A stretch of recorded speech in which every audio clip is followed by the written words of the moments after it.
Excellence, Monsieur le Président de la Transition, Brice Clotaire Oligui, c'est à vous que je m'adresse au travers de ce vidéogramme. Et je voudrais associer à cette adresse votre ministre de l'Éducation nationale et de l'Enseignement supérieur. Parce que une nation se construit sur ses générations à venir, ses enfants qu'elle enfante, qu'elle accouche, mais encore et surtout, ces enfants enfantés qui ont été éduqués, qui ont été instruits.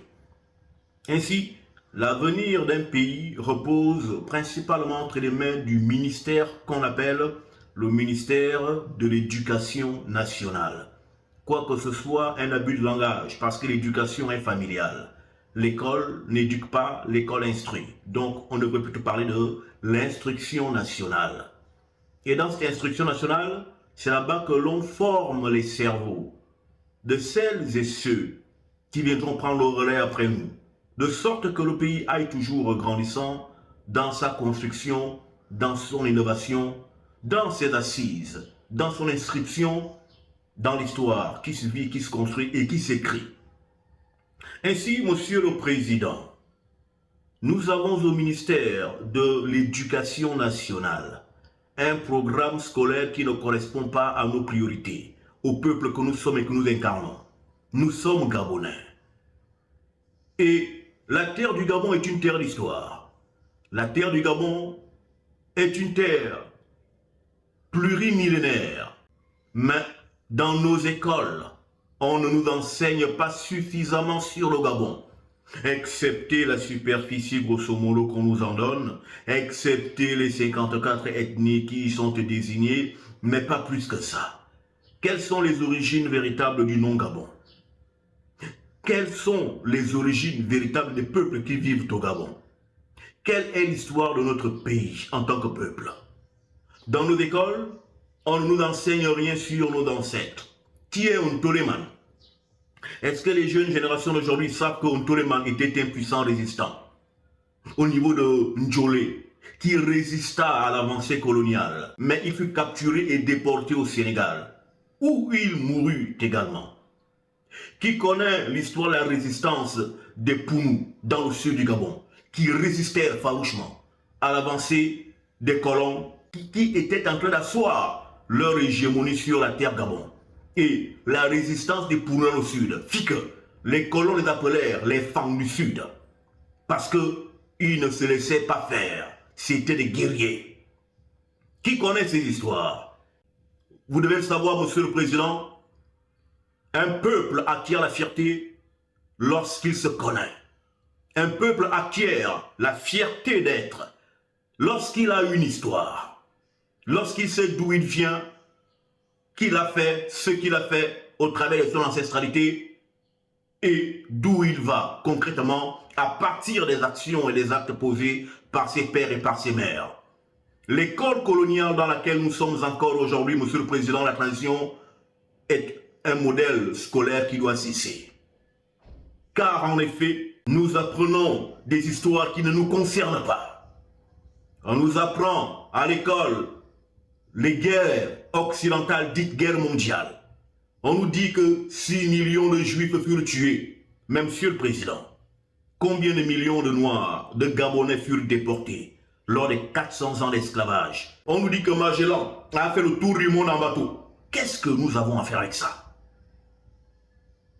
En quoi ça grandit notre psyché en tant que peuple? On nous dit encore, Christophe Colomb aurait découvert les Amériques. Et finalement, arrivé en Amérique, celui qui découvre les Amériques est accueilli par des Indiens qui l'accueillent que soyez les bienvenus. Cette instruction mensongère doit s'arrêter, Monsieur le Président. Madame le ministre de l'Éducation nationale, apprenons-nous à nous connaître. Pourquoi dans nos écoles, on ne nous parle pas de nos langues? Où est la place de notre identité dans ce que nous apprenons? Nous étudions tous les autres. Nous connaissons mieux les autres que eux-mêmes. Nous avons la maîtrise des choses des autres, mais une incapacité à nous connaître nous-mêmes. Nous sommes plus ouverts, nous sommes ouverts aux autres mais nous ne connaissons pas qui nous sommes. Ça s'appelle l'école coloniale. Monsieur le Président, il faudrait que dans notre système éducatif, que la dimension de la connaissance de soi soit introduite, parce qu'un peuple qui veut se construire doit d'abord se connaître. Car c'est seulement lorsque vous vous connaîtrez vous-même que le monde autour de vous vous connaîtra. Il n'y a pas de possibilité de connaître une émancipation, un développement, une transition parfaite et réussie si le peuple gabonais que nous sommes et que nous formons, chacun dans son unicité, n'arrive d'abord à la connaissance de qui il est. Vous devez, Monsieur le Président, chercher à introduire des notions qui aiguisent l'esprit patriote dans le peuple. Félicitations à vous pour l'hymne national, la levée et la descente des couleurs en chaque début et fin de semaine. Voici déjà un commencement et un début.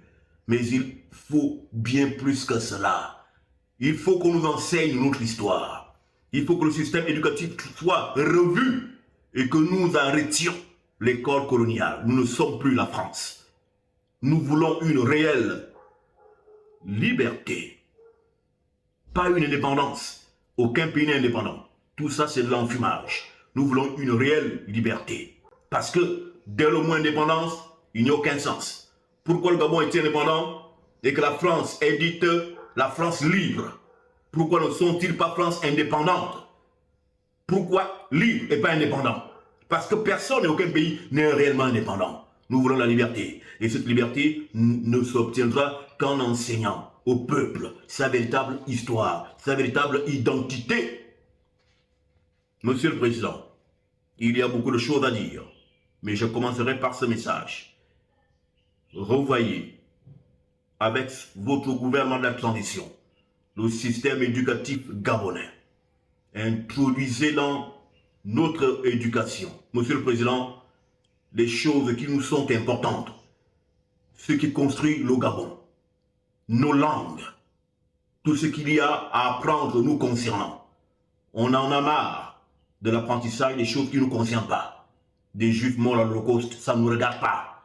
Magellan qui nous tout le monde, ça ne nous concerne pas. Christophe Colomb qui découvre les Amériques, c'est pas nos choses. Nous voulons ce qui nous regarde. Des choses de noirs. Et principalement des choses de Gabonais aux Gabonais. De sorte que le Gabon puisse réellement connaître un réel essor. Lequel essor vous promouvez, Monsieur le Président? Je vous remercie.